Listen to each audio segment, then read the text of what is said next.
So your partner is continuously asking you for intimacy, most likely sex, and you could not be further from interested in participating. And maybe your partner is not super pleased with that, most likely, and you possibly feel irritated, resentful that they keep asking when you're just depleted, or maybe you even feel guilty because there's this expectation that you should be engaging in intimacy with your partner. So today we're going to talk about that because it's something that I see often when I work with my clients. So first, hi, my name is Emily. I'm a therapist in private practice, and I support moms who feel burnt out, overstimulated, overwhelmed, and who want to prioritize themselves, who want to enjoy their motherhood and build better relationships with their children and their partner.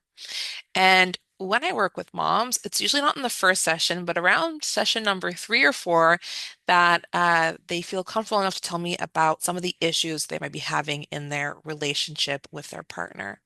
And the issue usually comes up that their partner wants to have sex with them and they don't want to. And so, that old joke we see in a lot of TV shows where it's like, oh, once you get married, you never have sex. And that's what comes up. And it is difficult on the relationship. And I want to tell you what I tell my moms when I work with them. Okay. So, first off, the reason that you don't want to be intimate with your partner is generally really valid, right? Because moms are exhausted. They have so much going on, whether it be work, the kids, the house. We are just depleted. We have lists upon lists in our notebooks, but also in our heads. And we are having a hard time even functioning.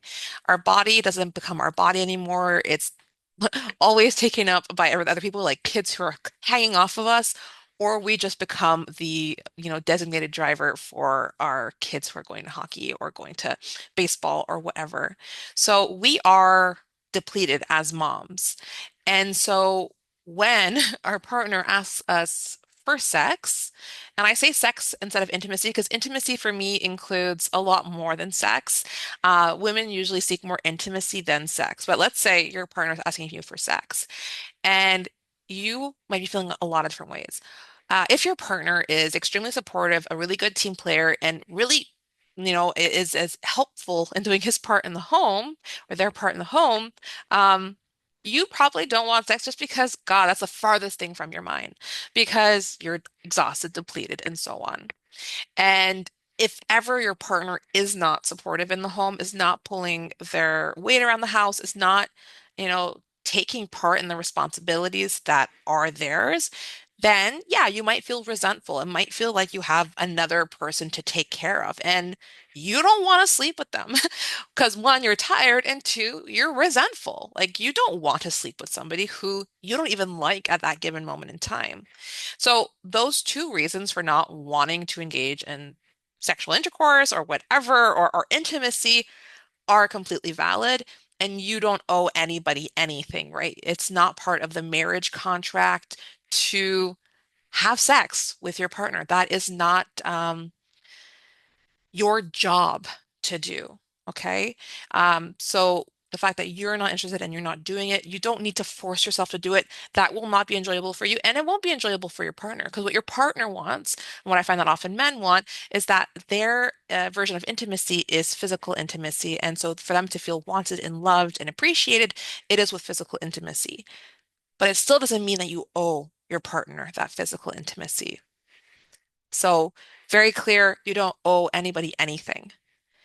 And I want you to want to have sex. I say that to all my clients and they giggle when I say it, but I'm like, I want you to want to have sex. I want you to have the pleasure because having sex in a healthy and a consensual relationship is fun, right? Sometimes when we get to the point where we're so depleted, we have our children, we have our job, sex can start to feel like a chore, something that we have to tick off our roster to do, right? But in the past, before we had the crushing weight of all the responsibilities and expectations, I hope for you that sex was fun. I hope you enjoy physical intimacy because it's pleasurable. And I want you to want to have sex because it is fun. And when I say this, it can be a bit awkward because we don't talk about sex very openly. Even I was like, in this video, should I say the word sex or just stick with intimacy? But I really want to make a clear distinction. Because women typically, and I'm speaking in gendered terms just because a lot of my clients are in heterosexual relationships, but we love intimacy. Hold my hand, give my butt like a little slap, Um, cuddle me. Like we love that stuff. Um, and that for us is as important as the deed itself, right? Um, and so you're like, okay, Emily, so you want me to want to have sex. Cool. Kind of weird of you to say, Emily, but like, okay. But how do you get to that point, right? Because if we try and force ourselves to get in the mood like that, it's not what I'm trying to tell you to do. What I do with my clients and my belief is if you're in therapy and you're in like individual therapy, the only person that you have control over and the situation that you have any power over is how you interact with the world and how you take care of yourself. And so for me, the first step of working with clients who are having intimacy issues or sex issues, is actually like starting to take care of themselves, prioritizing themselves. If they have a lot on their plate, it's putting down some of the stuff that's on your plate. Not everything on your list is actually essential to do. Some things can be removed. And when we do that, we take care of ourselves, start prioritizing ourselves, we notice what we will and will not allow. And that leads us to one, create space for ourselves in the world. And when we create that space, we create boundaries to protect it. We create boundaries to protect that health, protect that space, protect that individuality that we've created for ourselves outside of our partnership and outside of our motherhood. And so when we create boundaries, we have to communicate the boundaries to others. It's not enough to have them and but to hold them, you have to communicate them. And when we communicate boundaries to others, whether that's at work, with our children, with our partners, um, it's by telling people your expectations of them towards yourself. It is telling people what you will and will not accept. And that can look like you actually telling your partner, like, hey, I don't want to have sex with you because I don't feel like we're in a really good, healthy, committed relationship. Like I feel like I'm doing all the stuff in the house and I don't feel like you're doing much or you're appreciating the things that I do. And you could tell them what you need. Because sometimes you know what you need, sometimes you don't. In therapy, sometimes we can figure out what it is that you need. Sometimes the need is just, I need you to fucking care, right?